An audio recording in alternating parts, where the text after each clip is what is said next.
Será mesmo que é dessa maneira aí que é retirado essa parte traseira aí do iPhone, galera? Bora acompanhar, viu? Ela quebrou ali uns 6 cantos.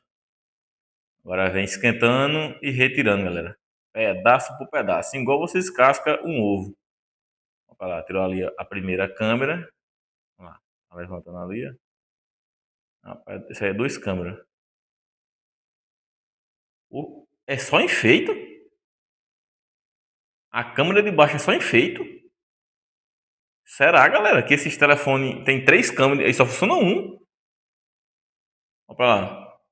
Meu irmão, é só